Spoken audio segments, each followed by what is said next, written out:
You begin with a simple expectation: dust, catalog numbers, a polite placard that tells you the age of an object in neat, unemotional dates. Museums train us to accept time like that: tidy, boxed, explained.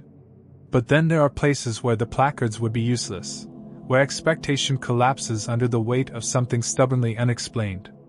Imagine a ruined parade ground larger than a modern football stadium, its flagstones still bearing grooves that look suspiciously like the channels left by chariots, except no Romans ever marched here, and the bones beneath the soil belong to a people whose pottery does not match any catalog. Picture a bronze helmet the size of a child's imagination, hammered so finely that its edges refract the sunrise, lying beside a skeleton so large the ribs could have once sheltered a horse. We promise ourselves neat stories. Kingdoms rise, empires fall, archaeologists find the missing piece. The neat narrative snaps shut like a locket. But then a discovery arrives that resists the snap, a tangled knot of questions that insists on staying open. That is where our hour begins, at the margins where authority meets wonder, where the careful methods of science brush against rumor and myth, and neither side gets to claim the last word. I want to take you there. I want to hold the lantern while we step beyond the placards. We will travel across continents, across millennia, into fields where fog clings to low mounds and into museum basements where archivists murmur about things they cannot explain. I promise not to hand you final answers, because there are none, but to open doors you did not know existed, to give you the evidence, the competing interpretations, the myths, and enough sensory detail that you can step into these scenes in your imagination. Keep your skepticism, keep your wonder. Both will serve you. For the next hour, let us assume the posture of the careful storyteller and the hungry detective at once. We will measure, we will record, and we will allow ourselves to shiver at the possibility of what lies beneath. Somewhere in these pages is a forgotten general, a misfiled empire, a road that never should have crossed an ocean. Whatever the truth, these are mysteries that tell us about us, our hunger to know, our tendency to tell stories to fill gaps, our readiness to turn inconvenient facts into fables. So let us proceed with the humility of people who know the past is never as simple as we wish, and with the courage to imagine otherwise. Close your eyes if you like, just for a second, and picture a cold dawn on a plain that is wider than a county. Fog clings to the fields in long, horizontal bands. The air tastes of iron and damp straw. In the distance is a lone mound with a scar of red earth where peat has been removed. Near that mound a fallen column rests half buried, carved with reliefs of soldiers whose helmets bear symbols no one has placed on any map. Now picture a team of archaeologists kneeling in that mud with their brushes, their GPS units, their careful tags. One of them lifts a skull and the jaw falls open in a way that suggests more than human size. A shard of pottery is pulled out that contains the residue of a dye made only from a plant that grows across the sea. One strand of evidence that nods to the existence of a trade route we did not know. That is where we begin. The contradiction between the ordinary tools of the field and the extraordinary questions that refuse to be silenced. For every measured date, an unmeasured story waits. For every carbon determination, a rumor of giants waits by the fireside. You and I will walk that tightrope, honoring the evidence while letting the imagination do a careful and responsible work of filling in spaces. This is documentary work in a way. We narrate what was, what might have been, and what we still cannot explain. We will speak of bones and brass, of trade winds and lost maps, of rituals etched into stone slabs that still vibrate with unknown meanings. And always we will come back to the people, those who lived, who marched, who grieved, because in the end these mysteries are not about artifacts alone but about the human hunger to leave a mark and the modern hunger to read it. The first of our mysteries opens on a dusty plain called Karu, a name that appears in passing on two fragmentary clay tablets dated to 1240 BC. Tablets found in a storage jar far from this plain, in a coastal ruin some 700 kilometers to the southwest. Historians call the region the Kara Basin in modern papers. Local storytellers call it the place where the earth swallowed a commander. Whatever the name, the site is unmistakable. A rectangular parade ground 800 meters long and 200 meters wide, paved with flagstones worn in parallel gouges each roughly 12 centimeters wide, consistent with two-wheeled chariots, or with some other heavy-wheeled apparatus. The central earthen mound rises about 6.2 meters above the surrounding plain. Its circumference runs roughly 380 meters. When radiocarbon testing was performed on charcoal sealed beneath a collapsed wall in a funerary complex adjacent to the mound, lab results consistently returned dates clustering around 1230 to 1190 BC, calibrated to a 2 sigma range, dates that placed this complex squarely in the Late Bronze Age, a time of shifting trade networks and ambitious warlords. The culture that made these things, however, is not clearly on any map. The pottery styles are hybrid, painted in geometric motifs similar to inland traditions, yet made with a clay mix typical of coastal kilns more than 600 kilometers away.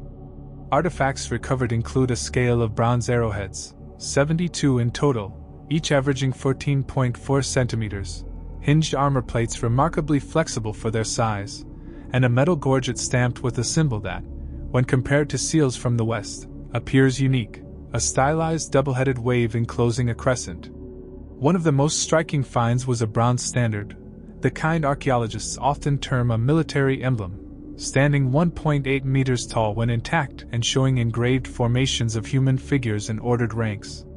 The craftsmanship implies a society with both metallurgical knowledge and centralized symbolic language, an ability to portray ideology in metal. Now, here's where it gets tricky. Buried beneath the lower western slope of the mound, at a depth of approximately 3.6 meters, was a tomb chamber lined in cut stone. Inside lay an individual wrapped in a copper sheet and bound with leather straps. The skeleton was unusually large. Height estimates place it at about 2.2 meters, give or take. That is big, but not unheard of. What was unprecedented was the arrangement of grave goods.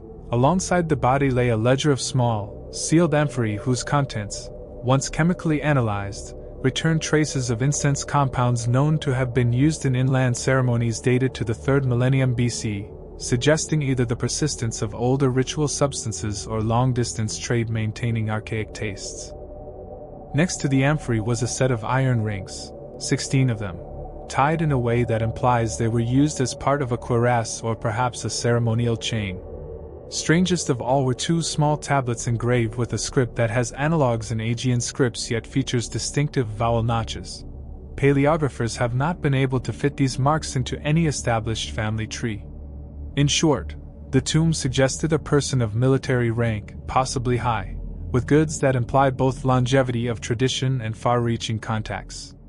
The local villages had a legend, voiced in a whisper by older men and awkwardly sung by children, that the general was not swallowed by the earth but taken by the sea, because the sea loved his march. Later excavation revealed a sealed corridor leading down toward an aquifer. Whether that corridor was deliberate for ritual or resulted from water action over centuries remains under debate. Competing theories abound. One school, led by conservative regional archaeologists, argues that this is a provincial stronghold of a known polity, a late outpost of the Aramic Confederation, displaced eastward by invading steppe peoples around 1200 BC. They point to similarities in weaponry and the presence of ledger amphorae that match shipments known in coastal archives. Another theory suggests this was an independent warlord state, an emergent polity exploiting a crucial river crossing that connected inland trade to maritime routes, a center powerful enough to commission a bronze standard and to fashion armor of unmatched pliability. The most speculative theory, often whispered at conferences but rarely printed in journals, posits that the oversized skeleton indicates a population with some genetic variation toward taller stature, perhaps due to dietary richness derived from a protein-rich diet based on anadromous fish runs that once coursed the river. Rich diets can influence average height over generations. A more sensational theory holds that the tomb belonged to a giant, figure preserved in myth, and that the remaining artifacts suggest ritual practices later transformed into myth. Now, let's be fair, extraordinary claims require extraordinary evidence. The measurements speak to a tall individual, but they do not, by themselves, prove anything supernatural. Still, for all the evidence, the presence of amphorae with anachronistic incense and the unattached script tablets resist neat explanation. Trade can be complicated, and cultural persistence can defy tidy chronologies.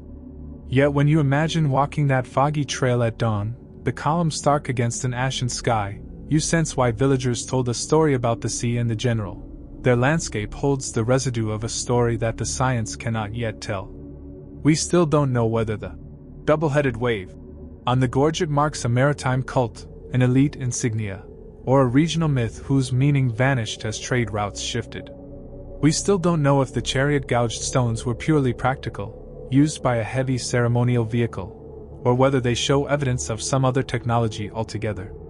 We still don't know whether the person in the copper sheet was a commander, a priest, a hybrid of both, or someone who came to embody an idea after death. Picture yourself, if you will, standing at the edge of that mound, the wind carrying an older language and the rattle of dry grasses. You brush your fingers along a shard of pottery and feel the grooves worn by centuries.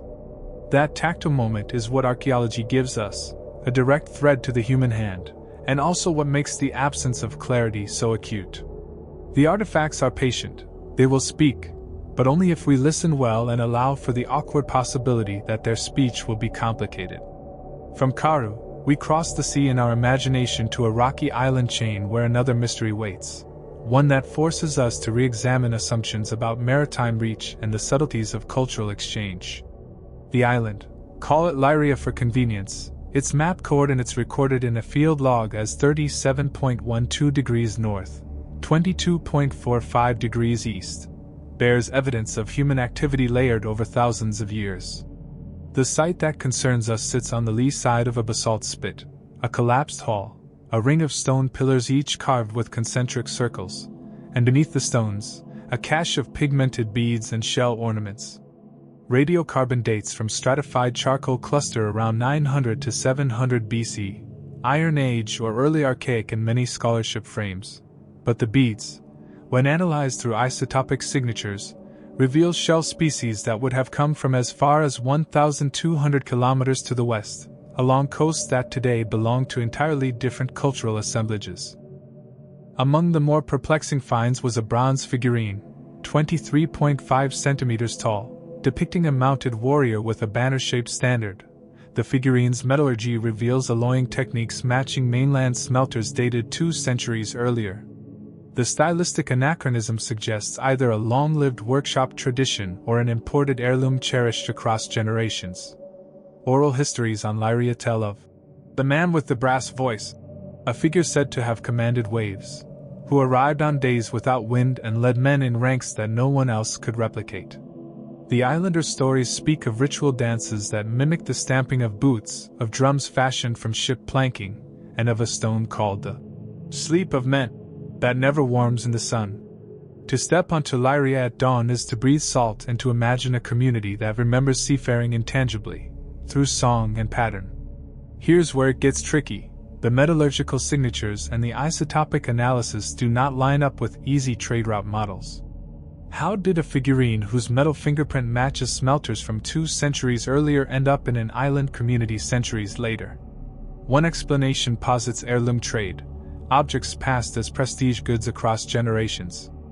Another suggests that itinerant craftspeople traveled far and reworked older metal into new forms, a form of continuous recycling that leaves a fossilized metallurgical signature older than the object's final casting. A third theory argues for intentional antiquarian collecting, an ancient form of curation, elite figures who prized the old and sought to incorporate it into new symbolic vocabularies. But there is an irresistible mythic alternative, that Lyria was a waypoint for an otherwise undocumented network of ancient voyagers who kept their own ledger of knowledge, whose sailors crossed broader swaths of ocean than the main lines mapped in our textbooks. Now, let's be fair, our evidence does not yet meet the burden of rewriting oceanic history. The data are tantalizing, suggestive rather than conclusive. Still, for all the evidence, when you stand on that basalt spit and imagine the drumbeat of 1,000 men invoking the tides, you begin to see why islanders might preserve a memory of a brass-voiced commander who controlled the sea. The figurine's raised arm seems almost to hold a command.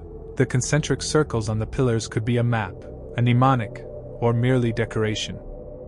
We do not have the certainty we hunger for, only the beautiful difficulty of the fragment. We still don't know whether Lyria's bronze figurine was a sign of long-distance voyaging, a reused relic, or an expression of local artisanship using recycled metal. We still don't know whether the shell bead species revealed direct contact across 1,200 kilometers or a long chain of intermediary exchanges. Picture yourself walking the balding stone path toward the fallen hall with salt in your hair and a twinge of wonder in your chest. That human smallness before the sea, that desire to make meaning from old metal and old songs, that is what binds the islanders to the people of Karu. Across continents and waters, people have always attempted to lead lives that will be remembered. Sometimes their efforts produce objects that stubbornly refuse our tidy categories. We still have more ground to cover, and much more to say, but the evidence I've given you, measurements, dates, isotopes, local legends, and the stubborn puzzles they create, shows the texture of the task. To tell these stories we must alternate between the lab and the fireside, between the patient exactitude of measurement and the loose, luminous narratives that people carry in their songs. For now, we have set the stage, a plane where the earth may have taken a general, an island where bronze and shell point to journeys we only begin to imagine. These are the kinds of mysteries that insist on patience and imagination, and that is precisely what we will bring. A ridge of wind-scraped stone in the heart of a sunburnt desert hides a fortress so precisely laid out that when the satellite imagery first came in, cartographers mistook it for a modern military base. The place is called Almuter by locals, the place that remembers. And the first whistle of curiosity came from a shepherd who, in 1889, found a bronze cheek piece half buried in a dune and hung it over his wall as a charm until an itinerant scholar recognized the filigree as none other than a collar pattern once used in princely stables far to the north. That is the teaser, a desert fortress whose design and artifacts suggest a command so sophisticated it played with symbols borrowed from far-off courts. Historical context is stubbornly complex. Excavations in the inner bailey revealed foundations laid in layers, lowest courses of stone mortared with bitumen dated by thermoluminescence to roughly 1450 BC, middle walls repaired around 1200 BC, and an upper palisade that collapsed in the infant centuries of the Common Era. The compound measures about 160 by 120 meters inside the outer walls. Within, a rectangular parade area of 48 by 22 meters bears scorch marks and post holes that hint at large wooden frameworks, perhaps scaffolds for banners or stages for mass ritual. Pottery shards from domestic contexts carry painted bands and a palette associated with riverine cultures, while a series of lead weights found near a granary match those used in Mediterranean markets. Among key discoveries was a set of bronze inscriptions on thin plates, each plate about 26 centimeters long, hammered with a script that alternates pictographs with a cluster of repeated glyphs scholars have taken to mean legion or company. Nearby, an astonishing linear relief carved into a basalt slab shows a line of soldiers marching toward a reclining figure whose hands hold an orb. The relief style is neither purely local nor purely foreign. It is a hybrid that suggests careful copying and deliberate adaptation. Unearthed in a midden was also a scattering of human-sized foot casts, plaster poured into depressions, perhaps ritual imprints of giants, invoked in communal myth-making. The midden's bone assemblage contains a higher-than-expected proportion of cattle ribs and mare vertebrae, suggesting a diet ritually centered on certain animals. That diet could be a clue to the fortress's economy, one exploiting pastoral wealth rather than agrarian surplus. But here's where it gets tricky. The presence of Mediterranean-style lead weights and riverine pottery in a fortified desert compound opens several interpretive avenues. One explanation is that Almuter controlled the caravan crossroads that linked riverine states to maritime traders, a position of strategic importance that allowed it to accumulate foreign goods. Another possibility posits that the fortress belonged to a mercenary confederation, bands of soldiers for hire who adopted symbols as they encountered them, and who might have carried off trophies that later became ritual paraphernalia. A more provocative theory, advanced by a handful of archaeologists after DNA sequencing of residual proteins on leather straps revealed traces of a plant only domesticated further north, suggests deliberate cultural transplantation.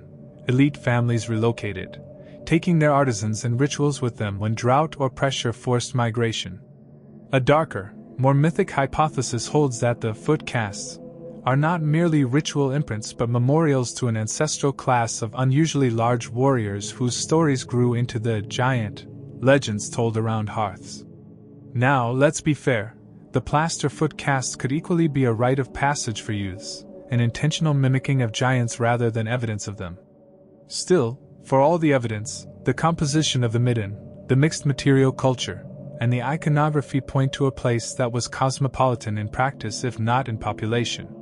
Picture yourself walking the cracked flagstones of Almeda at dusk, the fortress walls throwing long, folded shadows across the parade ground.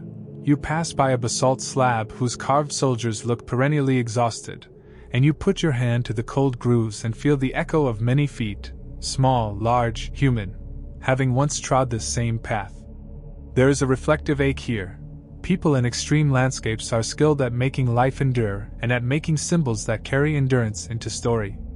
We still don't know whether Almeda was a transplanted elite, a mercenary hub, or a frontier polity that invented a hybrid identity to survive. We still don't know whether the orb in the basalt relief is a celestial symbol, a spoil, or a later addition meant to rewrite the story. We still don't know if the giants were literal, performative, or purely mnemonic. Imagine the wind lifting the grit and carrying a faint, improbable trumpet. What would you want the fortress to say if it could speak? Far from dunes and basalt, beneath the green silt of river-borne soil, a valley once known as the Singing Plain preserves an archaeological problem that sounds almost musical. At the mouth of a river that today trickles into a marsh, divers and sediment corers have brought up copper bells, small, hammered, and incised with patterns that emit a peculiar harmonic when struck. The bells, when analyzed for alloy composition, reveal a mix of copper and trace elements consistent with metallurgical processes from the late 2nd millennium BC. But what astonishes researchers is not their date but their distribution. The bells occur not only in funerary contexts but embedded in building foundations, hoarded in waterlogged pits, and sometimes attached to the necks of equid remains. That is the teaser, a civilization that integrated resonant metalwork into architecture, death rituals, and animal harnesses. What does that say about their worldview? Radiocarbon dates from associated organic material place human activity in the valley between 1700 and 900 BC, with notable peaks of construction and abandonment roughly every 2 to 3 centuries.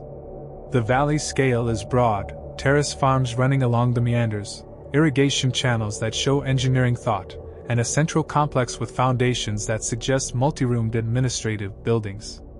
Among the most puzzling finds were skeletal remains that some bioarchaeologists read as anomalous, long-boned individuals with proportionally large thoracic cavities and cranial metrics outside the typical variation expected in that region. These remains cluster in a particular cemetery that also contains many of the bells.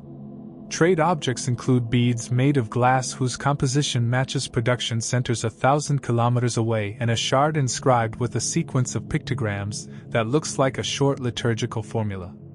Ethnographers working with local oral histories recorded a ritual in which the houses sang when the boys went to war, a phrase both evocative and frustratingly vague. Now, here's where it gets tricky. If the bells were architectural elements, their acoustical role could be purely functional, chime-based alarms signaling flood warnings, or they could be deeply symbolic, a sonic expression of cosmology, meant to harmonize human habitations with cycles of river and sky.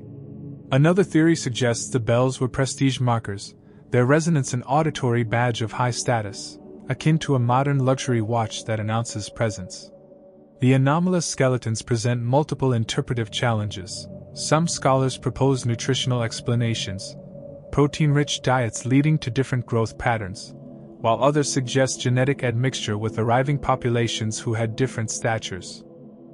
A more sensational hypothesis forwarded in popular articles is that these were voices of a caste of specially bred warriors, men and women selected for exceptional lung capacity and taught to use bell sound in concerted ritual, perhaps to intimidate enemies or to coordinate large labor forces. Again, we must be cautious. Bone morphology is shaped by a host of environmental and cultural pressures, and the bell's distribution might have varied functions across contexts. Still, for all the evidence, When you stand at the river's edge at dusk and the current sings past the reeds, you can almost imagine the damp air carrying metallic music, kids practicing rhythms as they learn the names of the seasons, priests ringing bells and cyclical rites. The reflective insight here is that sound, like pottery or metallurgy, is a form of human architecture. Societies build audible spaces as surely as they build walls. We still don't know whether the bells were ritual, alarm, status symbol, or all of the above. We still don't know why the long-boned individuals cluster where the bells cluster. Coincidence, causation, or purposeful selection? Close your eyes and listen, really listen, to the imagined bell. What do you hear? High in a mountain pass where the air is thin and the living flora clings in miraculous pockets, a cave complex shelters engravings that read like a lost astronomical primer. The site, its modern tag on geological surveys calls it the Star Chamber, contains several chambers connected by narrow sloping tunnels.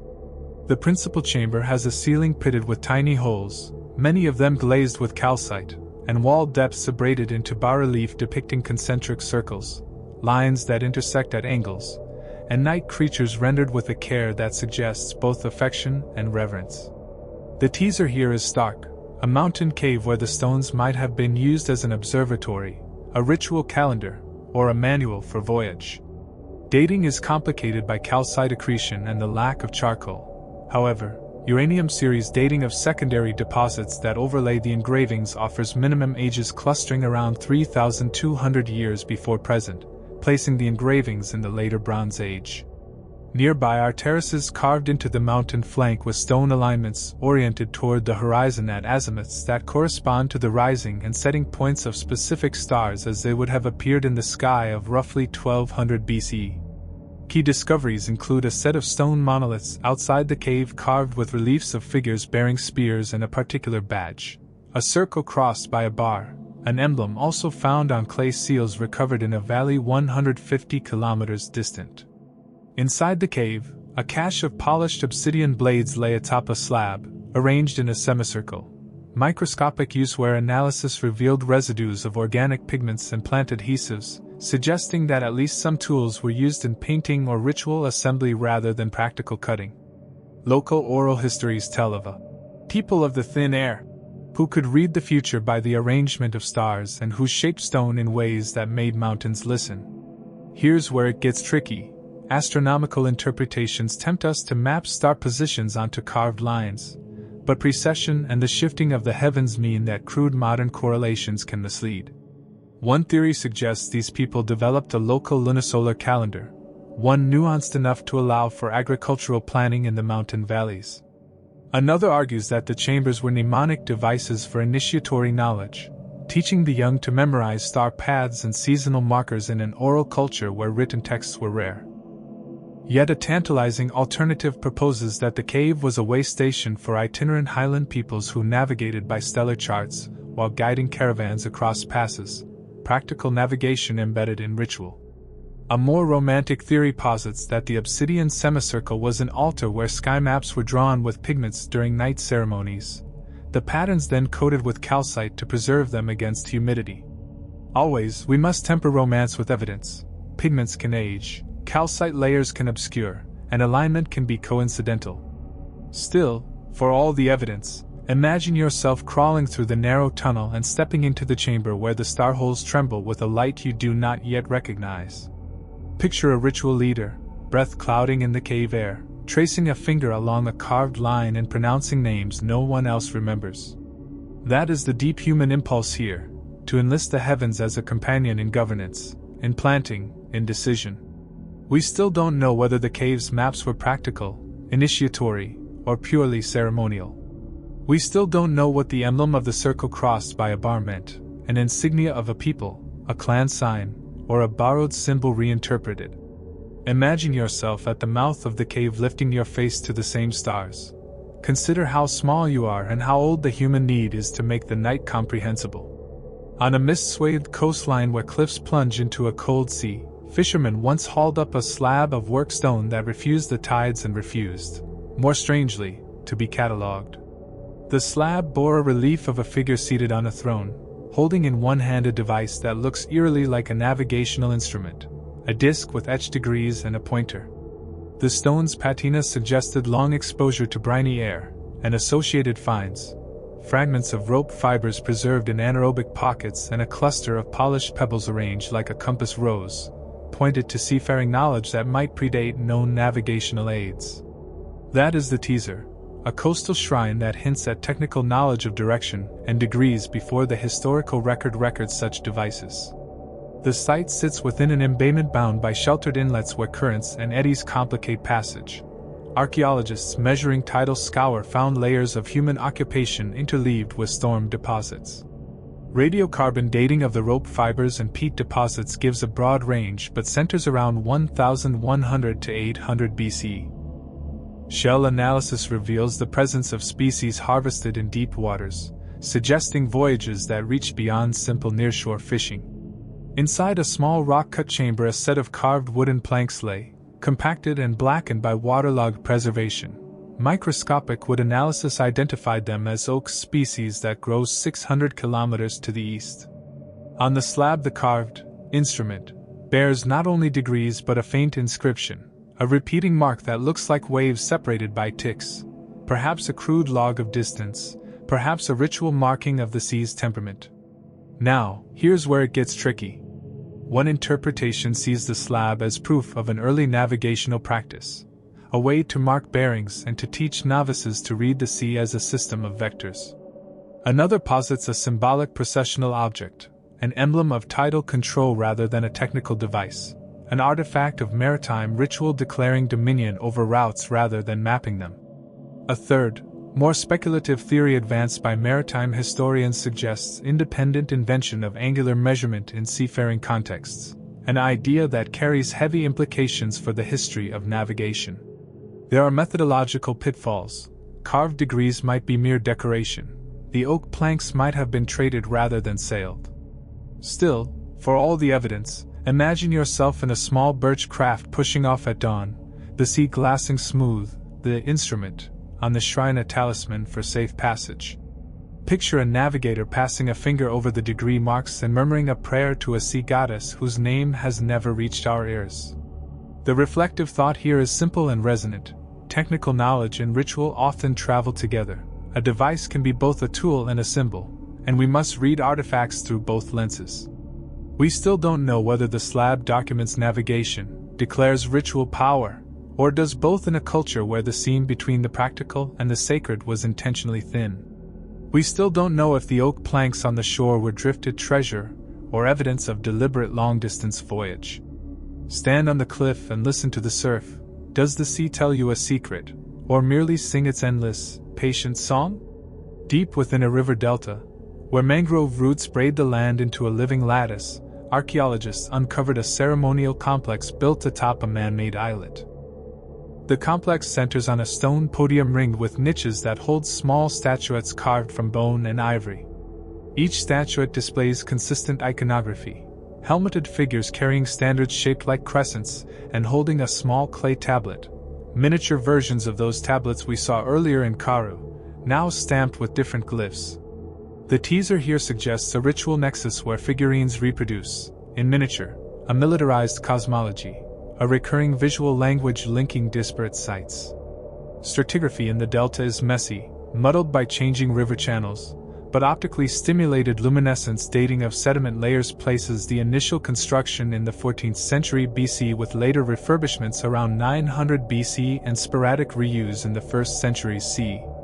Among the ritual finds was a set of glass beads whose chemical profile indicates early high-temperature vitrification, technology thought to belong to later periods.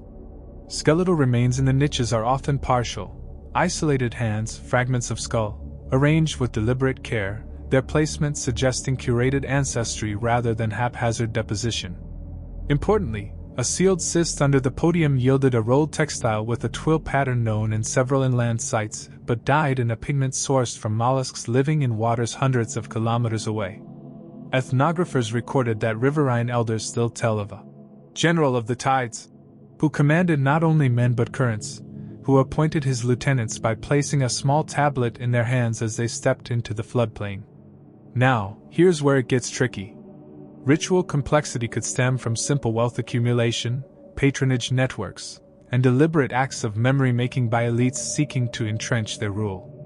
One theory argues that the statuettes and tablets are miniatures of a Templar order, an ancient corps that combined military command with priestly duty, a class of ritual commanders, overseeing both war and water. Another sees the complex as a funerary cult centered on a deified ancestor figure, the General of the Tides, whose identity shifted across generations while his iconography remained stable. A technological interpretation points to the glass beads and textile as evidence for an unexpected center of craft innovation in the Delta, perhaps a hub where itinerant smiths and weavers synthesized disparate techniques. A mythic explanation notes that taking parts of the dead and embedding them in niches is a practice observed across numerous cultures, an attempt to make lineage visible, and suggests that the Deltites were codifying their social memory through curated fragments. For all these plausible readings, when you stand among the mangroves and look at the podium's niches, you feel the concentrated weight of memory made concrete. Tiny hands clutching tiny tablets, each an emblem of a promise, a command, a lineage. We still don't know whether the statuettes represent an order, a family cult, or an ideology transferred across waterways. We still don't know what the repeating tablet motif meant in full: command, contract, blessing, or something else entirely? Picture yourself waiting between prop roots, the air rich with brine and rot and the slow hum of mosquitoes.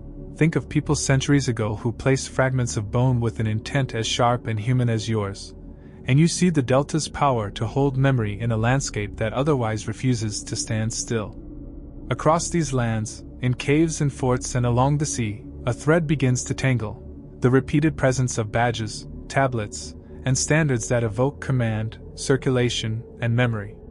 Sometimes those standards are literal, bronze poles engraved with marching ranks. Sometimes they are miniature carvings held by statuettes. Sometimes they appear on palace reliefs, on pottery, or on simple lead weights. The variances suggest both deliberate transmission and local reinvention. But what about a single figure whom many of these sites, across geography and time, might be gesturing toward? The idea of a forgotten general, who, in one form or another, steps into multiple landscapes. In some places he is a commander turned cultic ancestor. In others, a mythic captain who calmed seas. Elsewhere, a symbolic personification of organized violence that societies both fear and venerate. This concept, however, risks imposing a unifying narrative where only intermittent echoes exist. We must remain cautious, skeptical, and open. Picture yourself now, pausing between these ruins and their island shrines, and imagine the cumulative human labor that placed bronze, carved slab, hung a bell, or set a foot cast into still wet plaster. Each of these acts was an attempt to write a story into the durable world, and often those stories outlived the voices that first told them. In the final analysis, there are patterns we can point to without overreaching. The recurrent use of standards and tablets suggests that symbols of command mattered profoundly to these people. The intermingling of local craft and foreign materials shows that mobility, of goods, of people, of ideas, was greater than we once believed. The ritualization of material culture indicates that practical objects were suffused with sacred meaning. For all that, mysteries persist. The inscriptions remain partially unread, the bones carry biological puzzles, and the distribution of metallurgical signatures insists on routes and contacts we only partially chart. When you stand at any one of these sites, feeling the wind or the sea or the cave's chill, you confront not only the dead but the living tradition of curiosity that ties us to them. We still don't know the full life of the forgotten general, whether he was a single historical person, a circulating symbol, or the stratified result of many hands shaping a legend.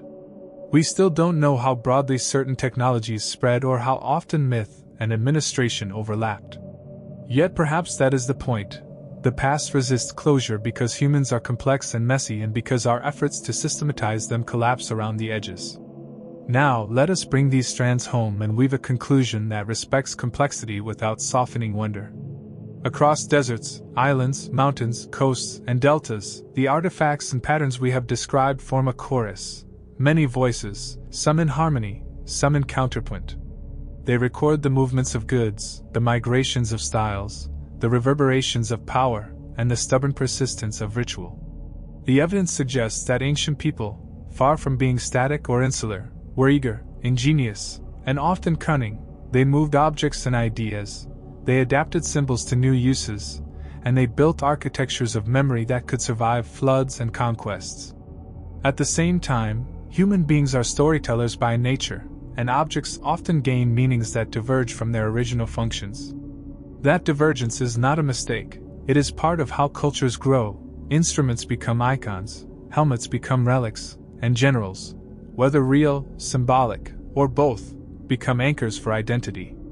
The forgotten general motif is not a simple historical figure to be disinterred like a single bone. It is a braided, living narrative that shaped and was shaped by the communities that invoked him. In the places we've visited, this figure sometimes stands for military leadership, sometimes for maritime mastery, sometimes for ancestral authority. Sometimes he is the source of ritual power, sometimes he is the emblem soldiers carried into battle, sometimes he is simply the name under which people organize memory. The emotional payoff of following these threads is not a tidy finale but a recognition. We are drawn to continuity, to lineage, to the sense that we are part of an unbroken string. That emotional impulse explains the care people took to make lasting objects. Bronze standards, inscribed tablets, bells that sing, slabs that point the way across the water. These are not merely artifacts, they are bridges from one human heart to another. Now, take a moment to imagine returning to each site with different eyes. At Karu, see the copper-wrapped skeleton not as a curiosity but as someone whose death was a performance for memory. On Lyria, think of the bronze figurine not only as metal but as a mnemonic for voyagers who crossed an ocean in the minds of islanders. Hear the bells in the valley not only as sound but as architecture in time, a way to coordinate labor, ritual, and fear. In the star chamber, let the carved stars be not only calendar marks but the tools of a people who made the night intelligible. At the coastal shrine, imagine the navigational slab both as instrument and prayer. At the mangrove podium, see the statuettes as repositories of lineage and command. Together, these images produce a theme. People across space and era sought to bind their institutions to the durable world, to make their rules legible to future generations. When those rules centered on organized force, on generals, standards, and ranks, the objects they left behind carry the echo of both governance and grief. We must also acknowledge the humility of scientific practice.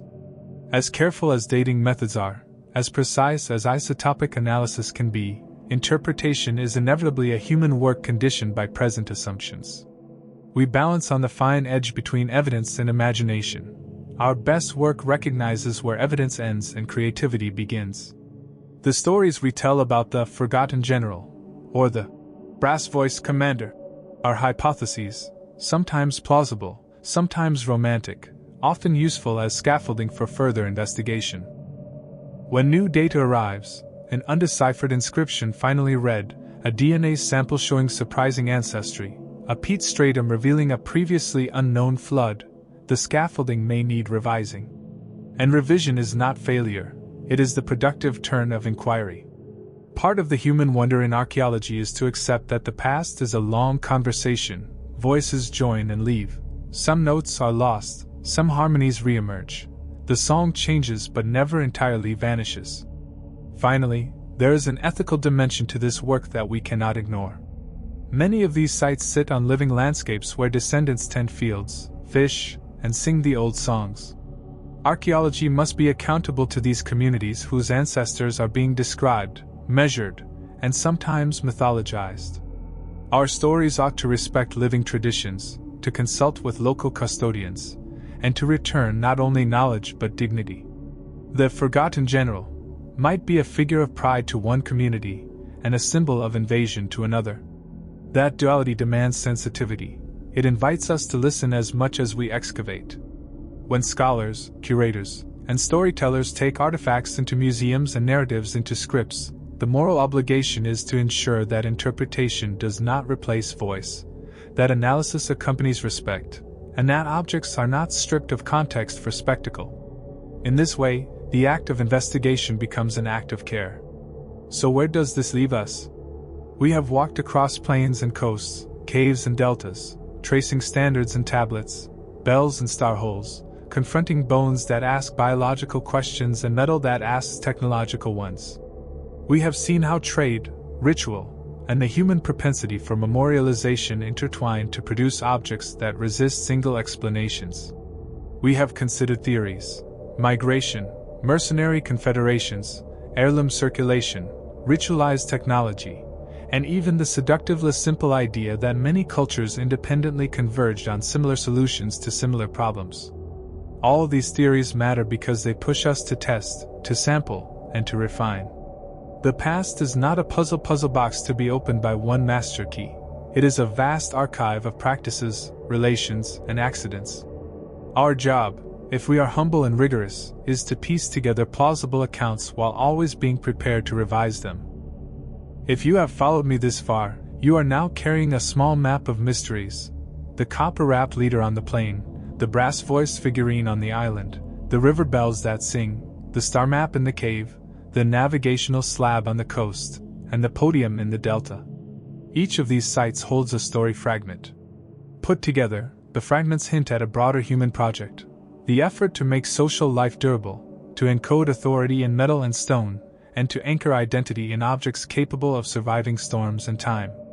The forgotten general, then, is less a single man than a motif, an emblem of how people create continuity through ritual and symbol, how they justify authority, and how they reach for remembrance when they fear obscurity. So here is what I propose: keep digging, literally and intellectually. Follow the chemical traces in the soil, sequence the DNA when possible, read the inscriptions with an eye toward dialectal variation, listen to the village songs that might contain clues older than any carbon sample. Remember that science and story are partners: one tests and the other remembers. Together they can amplify our understanding without consuming nuance. Above all, keep a posture of respectful curiosity that refuses to trade wonder for certainty, that knows when to say, "We still don't know," and when to press further for evidence. There is another place, quieter in fame but no less stubborn in mystery, a flooded plain where the river once ran wide and straight, and where archaeologists now lower their frames into green, silent water to photograph the ghosts of lanes and stairways visible beneath the surface. The locals call it the Hollow Road, and fishermen still tell of nets that sometimes snag on a step where no one remembers a staircase. The teaser is simple and unnerving: a submerged causeway paved with stones so precisely hewn that even underwater the courses fit like a well-made suit. Dendrochronology on timbers recovered from a sunken pier gave dates clustering around 1300 to 1000 BC, but the masonry style shows continuity with courses laid centuries earlier and techniques that reappear in sites hundreds of kilometers away. Among the finds were bronze nails hammered into oak planks and a scattering of carved bone tokens with marks that seem, at first glance, like counting notches, but on closer inspection fold into spirals and nested loops, like notations for songs or for rowing rhythm. One diver described the experience in simple, lyrical terms: "You swim over a street that belonged to people who sang to the current." The human remains, when present, are often in shallow graves along the causeway, bodies adorned with beads and small bronze crescents. When I say causeway, you might imagine a simple road, but this was built with deliberate ramps, curving to accommodate boats at high tide and with post holes that suggest the presence of a pier system designed for large craft. The implication is profound: a landscape intentionally engineered to move people and goods between land and water, a liminal place where administration met the tide. Here's where it gets tricky. One school of thought sees the Hollow Road as infrastructure underpinning a redistributive hub, a place where rulers organized surplus and dispatched fleets. Another reads the causeway as a ritual processional route, where leaders, perhaps the general figure we keep encountering, move ceremonially between the lands of the living and watery places of the ancestors. The carved bone tokens complicate the picture. Are they accounting tools, mnemonic devices, or rhythm scores for rowing chants? Some experimental archaeologists have taken replicas and tried them in boats. When the notches are tapped in sequence, they can indeed match the cadence of coordinated rowing. That matters because coordination at scale implies organization and training. Yet we must also consider environmental contingency. The river's course shifted many times. Storms buried and unburied the causeway again and again. Perhaps the builders intended permanence, and nature intended transience. Still, when you imagine yourself standing at the water's edge just before dawn, dipping your toes in and listening as the hush of the plain opens into a chorus of gulls and distant oars, you begin to feel why these stones mattered. The act of shaping a road into water is an act of asserting control over flux, and that is as close to authority as any culture can get. Further inland, there is a high, cliff plateau where an assemblage of monuments once stood in a ring so precise that astronomers have measured its axes and muttered about alignments that track not only the sun but the moon's extremes across decades. The monuments, massive standing stones, some carved with serrated edges and others bearing inlays of darker stone, cluster around a central cairn whose core contains a collapsed chamber. Excavators who descended into the chamber found a cache of copper ingots, a dozen iron bracelets whose composition suggests smelting knowledge far advanced for the era, and a set of carved bone tablets that, unlike the spiraled tokens from the Hollow Road, contain series of parallel slashes and dots arranged in framed groups, more systematic, perhaps closer to Proto-Admin notation. The plateau's periphery shows signs of temporary habitations, post holes, hearths, middens, but no evidence of a dense, permanent settlement. That pattern hints at cyclical use. Large numbers gather seasonally, perform rituals, deposit offerings, and then disperse. Ethnographic parallels in other regions call these gathering places, liminal nodes where social ties are reinforced and where leadership is audited, publicly displayed, and renewed. Now, here's where it gets tricky. If the plateau hosted gatherings where leaders displayed wealth, then the ingots and iron bracelets could be part of a gift economy meant to solidify alliances. One interpretation suggests that an underlying oligarchy circulated prestige goods to maintain loyalty among mobile pastoral groups. Another reads the carved tablets as records of tribute, a primitive ledger that kept track of obligations. The advanced ironwork raises technical questions. Is this evidence of an early diffusion of iron metallurgy from its earliest centers? Or does it suggest independent invention in isolated pockets? The short answer is, both are possible. Transmission of metallurgical knowledge can travel with craftsmen, with captives, through gift exchange, or by slow imitation. What we can say with confidence is that people came together on that plateau to perform the political work of being a people. Picture yourself climbing the scrubby slope to the ring under a sky that is, somehow, both cold and bright. You stand with a crowd who have just watched a ceremony, and you feel, for a moment, the transitory unity that accompanies shared ritual. There is a sharp poignancy to those moments. Authority is revealed most clearly when it must be renewed. We should also speak of people, not only the anonymous hands that shaped bronze and stone but the scholars and villagers whose debates animate every dig and lab. I think of Daria, a field archaeologist whose hair smelled of sun and diesel, who once told me that the best finds come when you stop trying to fix a narrative and start noticing deviance. The odd things are how we learn, she said, leaning on her trowel.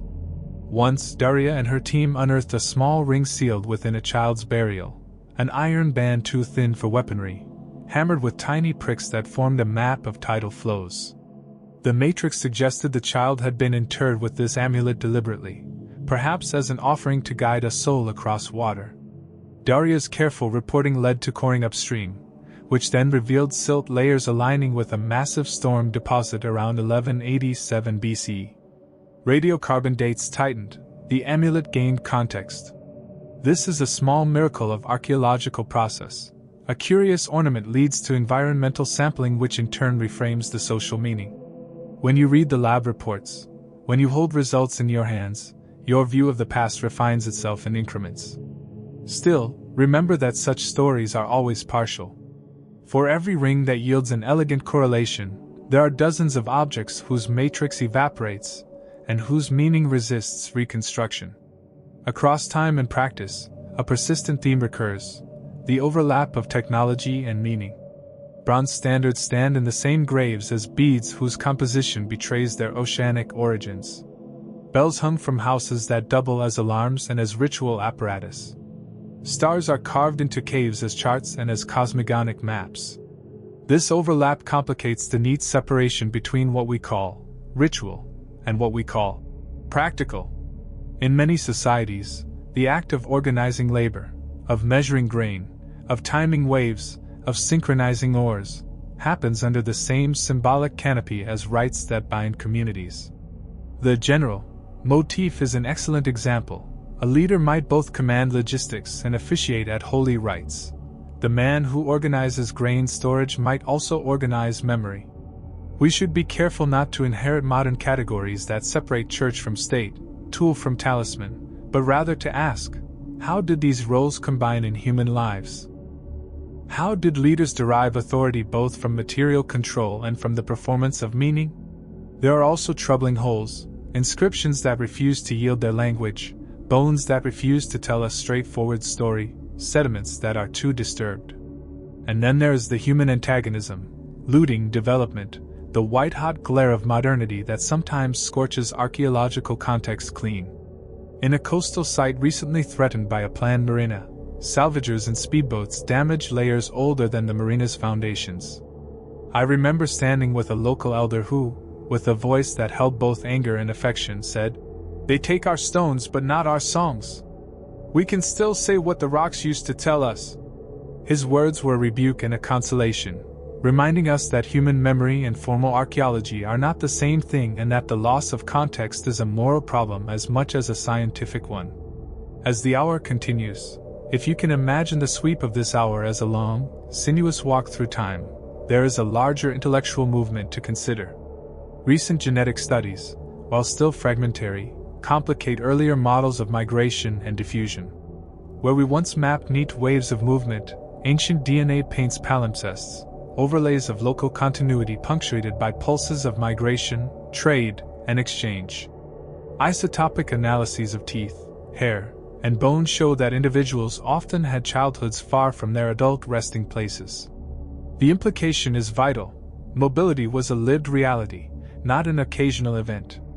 A general could be born in one valley, trained in another, and die in a third, his identity a collage. That forces us to think of cultural identity as flexible and performative rather than fixed. At the same time, new technologies are changing what we can know. Remote sensing now reveals linear features in deserts that were invisible from the ground. LiDAR uncovers terraces beneath forest canopies with astonishing clarity, and non-invasive geophysics allows us to imagine what's below without tearing landscapes apart. But tools are only tools. They amplify questions but do not replace judgment. A satellite image may suggest a road. Field survey must confirm whether the road is human, natural, or a modern imprint. The scientist's humility is the secret ingredient of progress. Hold your model lightly, test it relentlessly, and listen to the people who walk these lands now. When you step back from the granular detail and look at the pattern with a humanist's eye, a theme emerges. People sought to make the ephemeral durable. They piled stone in rings so that seasons could be tracked. They hammered bronze into standards so that a symbol of rank could outlast a body. They cast spells to shape sound, which by its nature evaporates, into an architecture of time. The forgotten general is thus less an individual corpse and more an apparatus, a toolkit of symbols and practices through which societies reproduce leadership. He is both a person and an idea. He is the moment where organizational need meets ritual codification. I invite you now, if you have been following this long, to imagine a small, private ritual that might have occurred in any of these places. Visualize a twilight where shadows lengthen and an assembly comes together. A leader raises a standard, bells sound, a carved tablet is unrolled, a star chart is consulted. The community watches, and in the watching, authority is renewed. There is something deeply human in that scene, an anxious attempt to forestall oblivion through gesture, object, and story. And when those gestures are repeated across generations, they accrete into tradition, into identity, into a heritage that, even when the specifics blur, gives people a sense of connectedness. As our journey moves on, through more dunes, more coasts, more caves, you will encounter further variations on the same theme. Objects that mark not only power but the human desire to matter. There will be more tablets, more standards, more bells, more caves that hoard star maps, more submerged roads that remember the rhythm of oars. We will follow the artifacts where they lead, test hypotheses with the tools of science, and always honor the living voices that carry these stories forward. Keep your curiosity, but keep also a critical eye. Question who speaks for the past, whose stories we privilege, and how we can do better by the people who are both our subjects and our teachers. The past is not inert, it is a conversation partner. When we listen well, the artifacts speak in a chorus that is sometimes clear, sometimes murky, but always profoundly human. The next place I want you to imagine is a bowl of land rimmed with low hills where, after a dry season, the shallow ponds flash with light and the fields look as though a shattered mirror has been strewn across the earth. Locals call the basin the Mirror Commons because it catches and throws back sky with every wind, and when you stand there at noon the light in your eyes is almost a physical thing. Beneath that fragile glare, archaeologists have found something that reads like a cautionary note against neat categories. Fragments of worked glass scattered across a wide swath, many of them thin as onion skin and some so delicately colored that, when reassembled, they might have been part of a mosaic or perhaps an internal inlay for a high-status object. These glass shards have chemical signatures that point to production methods not normally associated with the region and include trace elements consistent with high-temperature vitrification, technology usually assumed to arrive centuries later. The teaser here asks the simple question: who was making glass so thin and so fine, and why did it end up scattered like a constellation across a plain? This basin, when excavated, yielded more than glass. There were terraces cut into the hillsides, low platforms that could have held artisans' workshops, and a scattering of small crucibles whose slag shows evidence of repeated remelting. There were also hearths with burnt botanical remains, seeds of plants not now grown in the area, suggesting either a wetter climate in the past or long-distance trade in rare spices used as fuel. Among the most puzzling finds was a set of polished lenses, tiny, convex discs of glass that, when placed before a written character, enlarged the strokes in ways that would have aided the visually impaired or improved the precision of scribal work. That is the marker that makes scholars pause. An object that functions like an aid for close work implies not only technical skill but also a social demand for reading and inscription. If lenses existed here centuries earlier than expected, then literacy, record-keeping, and the crafts that rely on them may have more capacious origins than textbooks admit. But here's where it gets tricky. One school argues that these glass objects were traded in by itinerant craftspeople who carried techniques with them and taught locals in exchange for patronage. Another suggests that the basin was a deliberate experiment, an incubator of technique where the confluence of raw materials and patronal wealth produced innovations ahead of their time.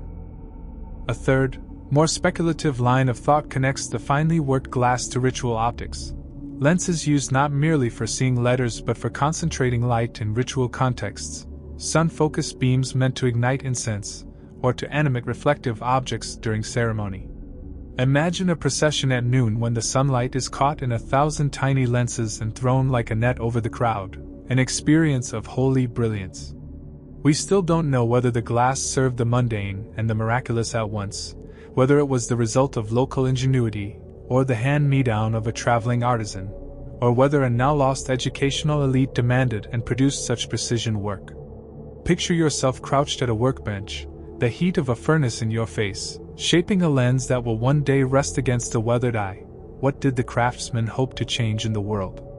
Not far from there, carved into a ridge of basalt that faces the wind, are a series of depressions that, at first glance, look like nothing more than weather pits.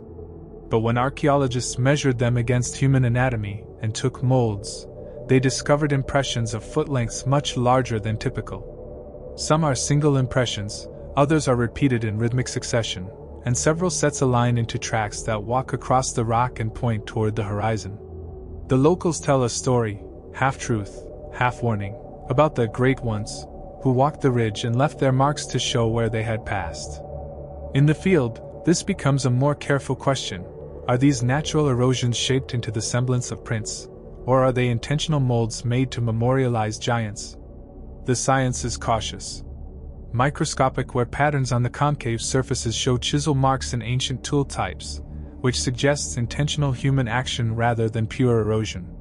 On the other hand, their distribution and the fact that many are filled with later sediments complicate the narrative. Here's where it gets tricky. If the impressions are intentional, what was their purpose? One interpretation is that they were theatrical props, huge footprints, cut to dramatize ancestral narratives at a gathering site. Another posits that the prints are totemic markers for a clan, a physical claim on the land, akin to planting a flag but on stone. A darker reading imagines them as territorial warnings, deliberately created by a coalition to intimidate rivals, a language of scale intended to say, in stone, "We are mighty." And then there is the mythic hunger. An older oral strand insists that real giants once walked these ridges, herders of horses the size of oxen, men whose helmets could shadow a child. You, standing on the basalt at dusk and feeling the cool evening press its skin to yours, will sense how such stories lubricate identity. The footprint anchors a story, and the story anchors a people. We still don't know whether the giants were an actual physical category, a theatrical convention, or a rhetorical device used by communities to create a sense of weight and territory. We move next to a river bend that some survey maps label simply as the Rufus Meander, a place where the current cuts hard and the banks drop steep. Here, beneath a collapsed bank, lay a wooden skeleton of a boatyard so ancient that the timbers, once carbon dated, brought us dates that predate known shipbuilding approaches in the region. The boatyard's frames, thick ribs fastened with peg joints, suggest a technology robust enough for open water travel. Alongside the frames were tools, gouges, wedges, and clamps, all worn in ways that speak to methodical repetition rather than improvisation. The site also yielded a cache of carved figureheads, small planks shaped into aquatic forms, each with stylized eyes inlaid with glass. The combination of technical sophistication and symbolic finishing is striking. A ship built to cross open water and adorned with talismans for protection or identity. Now, here's where it gets tricky. Did this boatyard build vessels for trade, for raiding, for pilgrimage, or for all of these? One line of thought considers the boatyard as evidence for early institutionalized maritime enterprise, a corporate workshop supplying vessels to an expanding network of commerce. Another reads the figureheads as indicators of family or clan identity, the way heraldry later marks ships and houses. A third suggests ritual manufacture, ships built with sacred patterns and consecrated before launch, their figureheads carved by ritual specialists whose knowledge combined practical seamanship with a liturgical tradition. When you stand on that bank, smelling the oil and watery rot and watching the silt eddy in a slow choreography, you can almost hear the hiss of canvas and the creak of timbers, a living soundscape that insists these were not mere objects but whole careers, livelihoods, and beliefs knitted into wood and rope. We still don't know whether the yard fed an expanding economy, supplied elite fleets, or created ritual vessels that moved people into worlds beyond the visible currents. There is a ruin set mid-slope on a hill where terraced vineyards now thrive and where the stones still hold the warmth of many summers.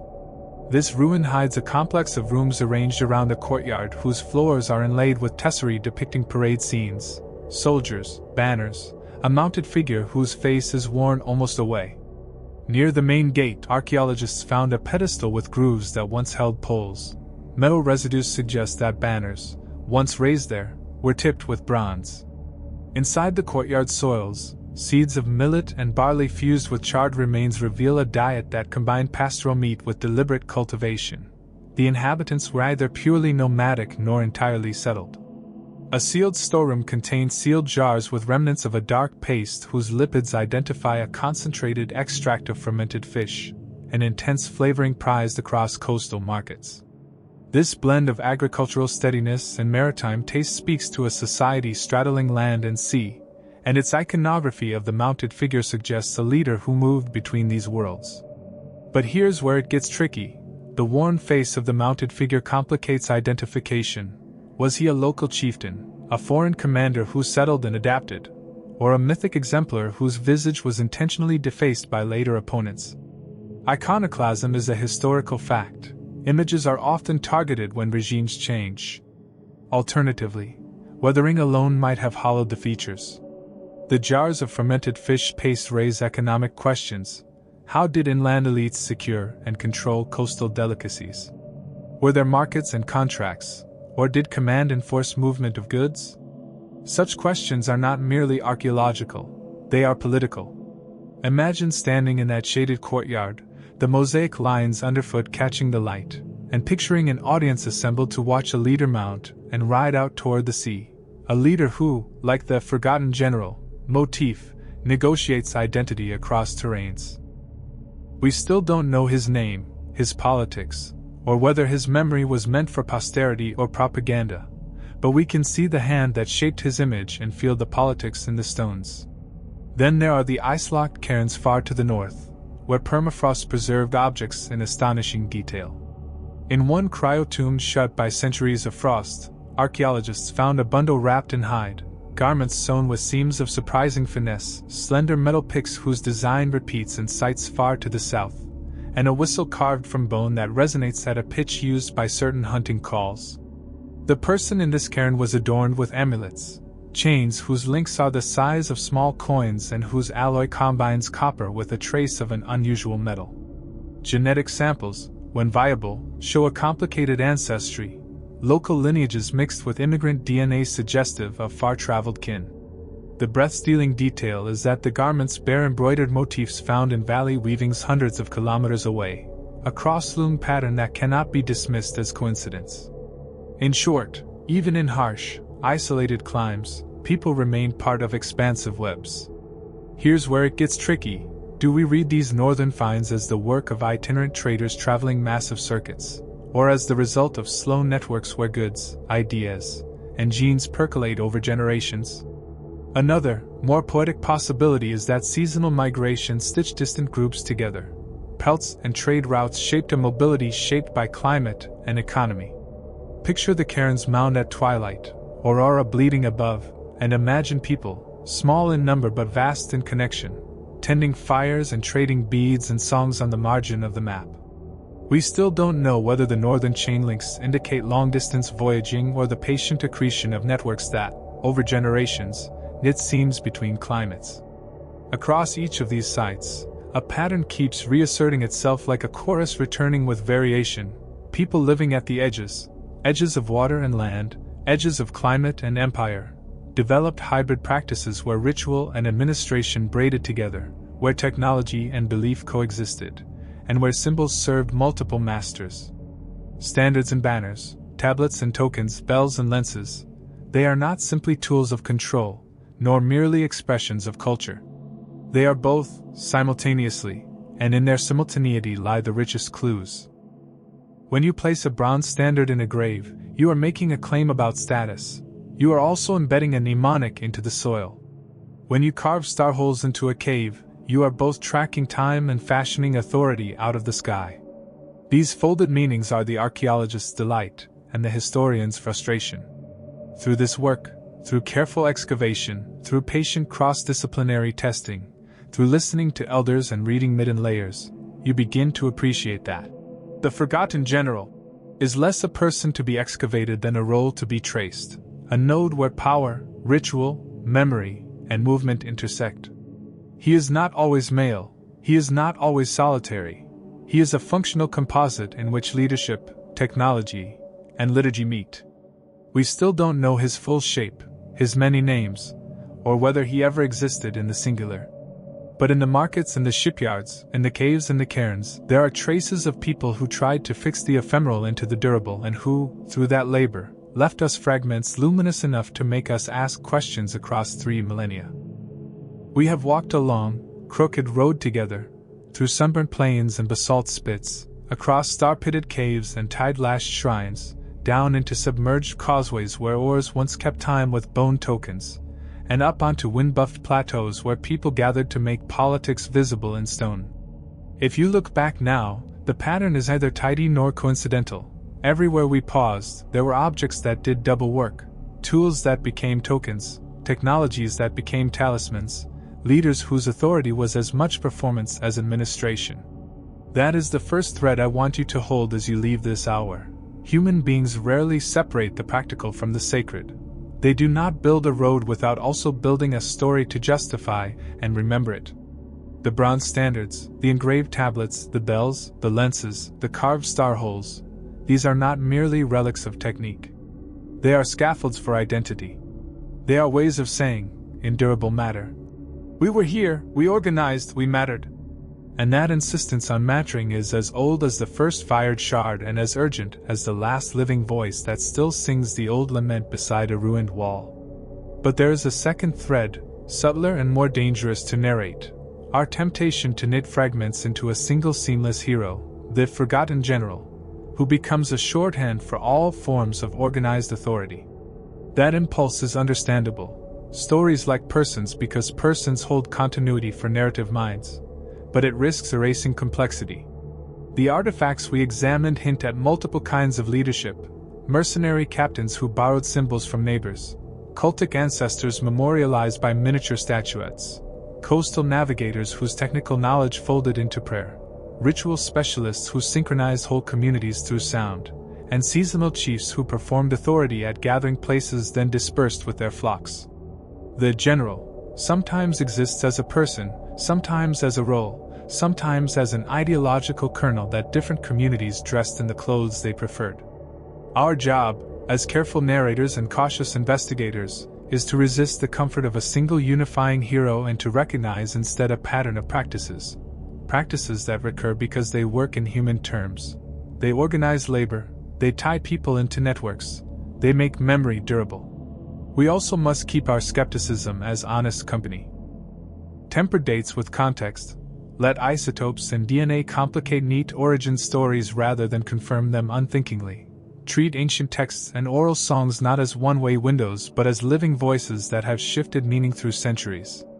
Every method we use has strength and margin for error. Radiocarbon gives ranges, not certainties. Thermoluminescence tells us when a brick last saw light but not why it was laid. Isotopes suggest mobility without telling motive. The real power lies in triangulating, combining stratigraphy with chemical traces, with ethnography, with experimental reproduction.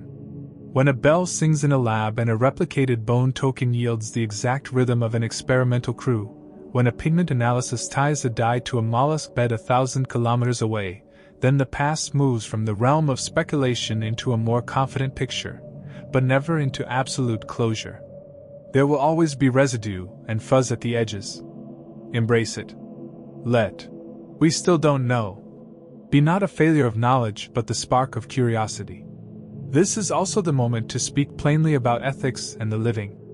Many of the places we visited are not mere museum slots. They are landscapes of descendants whose songs and practices continue to breathe meaning into stones and bones. Archaeology done without respect becomes extraction. Stories told without consultation become theft of voice. Our work, to be honest and good, must foreground collaboration, invite local custodians into the trench, share findings in language that honors the values of the people who live with these ruins, and ensure that objects whose removal was once routine are not treated as trophies but as parts of a shared human archive. When we call a figure the forgotten general, we must be careful. Some communities prefer a name that frames the same person as an ancestor, a protector, or even an oppressor. Those are not small technicalities. They are moral questions about memory, identity, and agency. We have an obligation to allow living communities to shape the narrative to which their ancestors contributed and to ensure that the benefits of research, knowledge, tourism, conservation, are equitably shared. There is an intellectual humility to admire and keep. The best answers in our field are provisional. New techniques constantly shift what is possible. LiDAR finds terraces under canopy where our boots once failed. Ancient DNA paints migrations as palimpsests rather than simple waves. And microchemical analysis reads trade in the teeth of a child long gone. Yet these technologies are instruments, not oracles. They expand inquiry but do not replace reflection. The past will continue to ask complicated questions that require interdisciplinary patience. Historians, geneticists, material scientists, climatologists, and community elders must sit around the same table. The artifacts we love will then speak in a chorus whose tonalities we can begin to parse rather than in solitary, monologic pronouncements.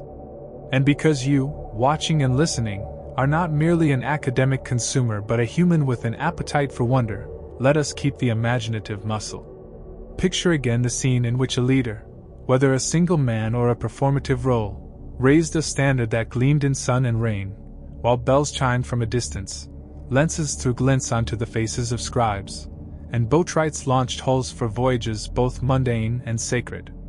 Think of a star chart carved in a cave where breath fogged the air as initiates learned seasonal names. Imagine children tapping bone tokens to the rhythm of oars while elders recited lineage. These sensory tableaus are not ornamentation, they are not mere drama. They are the living networks of cognition and belonging that made administration possible. Through them, people taught youngsters who would howl at the campfire what it meant to be part of a polity, an alliance, a lineage. That pedagogy, the daily, ritualized training in identity, was as essential to governance as grain storage or sword training. If we accept that artifacts are bridges between eras, then our final obligation is custodial. To preserve those bridges so future generations, both local and global, can cross them. Conservation matters. Recording matters. Funding matters. But so does narrative restraint. Stories must be exciting enough to capture attention and humble enough not to flatten nuance. The best documentaries, the most enduring museum exhibits, are those that invite the public into a shared inquiry rather than presenting an overdetermined verdict. Let the audience walk with us, make up their mind where evidence allows, and appreciate the places where evidence is silent. So what do we carry away from this hour, concretely? We carry patterns, the intertwining of ritual and administration, the mobility of people and ideas across surprising distances, the human propensity to enshrine authority in material form, and the ethical duty to listen to those who still live alongside the ruins. We carry methods, triangulation across disciplines, an experimental ethos that tests hypotheses by doing and redoing, and a commitment to preserving context instead of trophies. We carry a sense of wonder, an affection for the odd, the deviant, the stubbornly inexplicable artifact that forces us to rethink assumptions. And we carry forward a guiding phrase, practical and poetic both: keep digging, literally, intellectually, ethically. Digging is not only excavation, it is the patient, careful work of reading layers, soil, story, memory, and allowing them to complicate one another. In the end, perhaps the most important takeaway is this: the forgotten general is both less and more than we imagined. Less, because he is rarely reducible to a single person with a biography we can reconstruct in tidy detail. More, because he is a motif that tells us how cultures seek to make authority durable. He is a place where practical needs, organizing labor, securing trade, synchronizing oars, met symbolic needs, narrative continuity, communal identity, apotropaic ritual. That entwining is not a bug in human behavior, it is a feature. It explains why so many of the artifacts that puzzled us straddle categories. It explains why a bell can be both alarm and invocation, why a slab can be both map and prayer, why a standard can be both trophy and covenant. These double lives of objects are the key to understanding an ancient social logic that is not foreign but familiarly human. We make the durable out of the ephemeral so that we might be remembered. So go back, in your mind or in the field, to the places we touched. Walk the plume of fog on the plain, listen for the bell's faint echo in the valley, look up through the star holes, stand on the submerged causeway and feel the drag of current against your calves, and sit by the mangrove podium with its tiny statuettes cupped in their niches. Each of these sites invites you into an active relationship with the past. You are not a passive spectator but a participant in a long conversation that spans millennia. Ask questions, demand evidence, honor living custodians, and let the wonder of the odd keep you humble. That is the work of history and of good storytelling. Keep digging, some secrets still lie just beneath your feet.